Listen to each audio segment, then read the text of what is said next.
दादा आपली काय मागणी आहे, कशासाठी आंदोलन करताय आपण? आपकी जय जोहार, जय भिल प्रदेश. मी सुनील भाऊ गायकवाड, भिल प्रदेश क्रांती सेनेचा संस्थापक अध्यक्ष म्हणून काम करतोय. हा जळगाव जिल्हाधिकाऱ्यालयासमोर आम्ही बेमुदत धरणे आंदोलनाला बसलेले आहेत. याला सर्वस्वी जबाबदार जिल्हा प्रशासन आणि तालुका प्रशासन आणि पोलीस प्रशासन आहे. राज्यामध्ये कायदा असताना देखील आज दलित आदिवासींवर फार मोठ्या प्रमाणामध्ये अत्याचार वाढलेला आहे. तशीच एक घटना आहे की ऊसतोड कामगार जे आहेत जामनेर तालुक्यातील एकुलती गावामधील हे ऊसतोड कामगारांना गेल्या 2 वर्षापासून वेठबिगार म्हणून तिथे दामून ठेवलेलं आहे. आम्ही वेळोवेळी पत्रव्यवहार करून देखील प्रशासन त्याच्यावर कारवाई करत नाही आहे आणि तो जो नराधम आहे त्याच्यावर कायद्याअंतर्गत गुन्हा दाखल करत नाही. तशीच आमची दुसरी मागणी अशी आहे, पारोड तालुक्यातील दडवेल गावामध्ये आदिवासी भिल्ल समाजाचं कुटुंब अनेक वर्षापासून गायरान गावठाण जमिनीवर उदरनिर्वाहासाठी शेती करून तिथे रहिवास करत होता.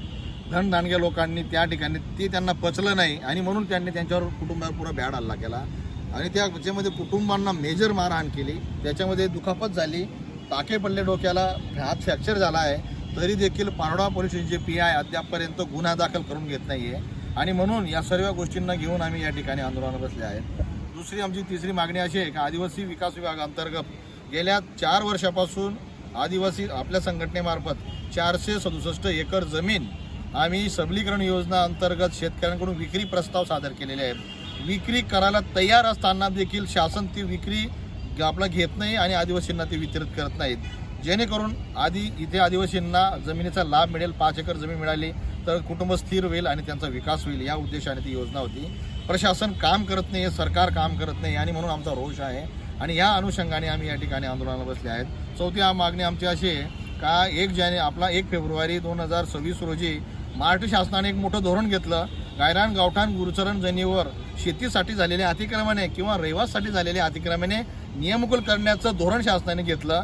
प्रिंट मीडिया आणि इलेक्ट्रॉनिक मीडियावर फार मोठ्या प्रमाणामध्ये प्रचार केला, परंतु अद्यापही कोणत्याही आदिवासींना आणि भूमिहीन बेघरांना त्याचा लाभ मिळाला नाही आहे. म्हणून जिल्हा प्रशासनाला आमची मागणी आहे की जे धोरण शासनाने घेतलेले आहे ते तुम्हाला अंमलात आणावं लागेल.